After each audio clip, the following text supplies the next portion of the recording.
Ladies and gentlemen, allow me to welcome you to How to Become the World's Greatest Celebrity Chef, created by Skull Mapping. Before we start, let me give you a couple of tips in order to get the best experience. Please remove your personal items from the tabletop so that Le Petit Chef does not trip as he likes running around. Place your napkins in your lap and make sure your plate is perfectly aligned with the magical circle of light. Please silence your phone so as not to disturb the other guests. Amen. And now, without further ado, allow me to introduce to you, all the way from France, measuring 6 centimeters, the world's smallest chef, Le Petit Chef. Bonjour.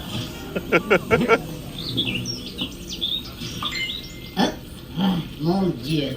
There's always one bad apple who still hasn't figured out how to silence their phone. Encore une fois. Oh, oops, c'est moi. What are you looking at? It's not my fault that I'm so popular. Let's see.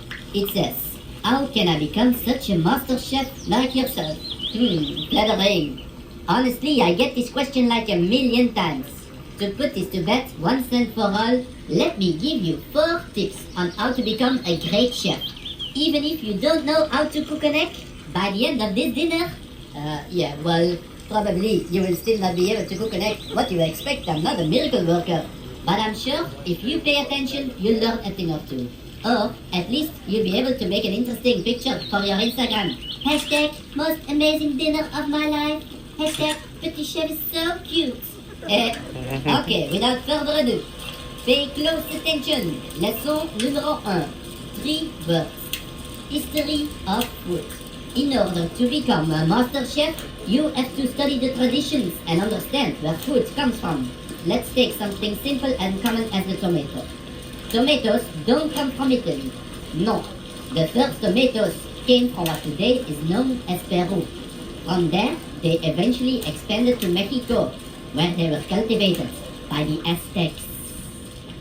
Wow. The Aztecs grew tomatoes on chinampas, which were floating gardens around their capital city Tenochtitlan. In the 16th century, the Spanish conquistador Don Hernán Cortés arrived in the New World. The Aztec king at first believed Cortés was the returning Quetzalcoatl, the feathered serpent god. When they sailed back to Europe, Cortés took tomato seeds with him. Finally, in the 19th century, an Italian chef created a pizza to celebrate the visit of Queen Margherita to Naples. He made a pizza with 3 ingredients that represented the colors of the new Italian flag. Red, the tomato sauce. White, the mozzarella cheese. And green, the basil topping.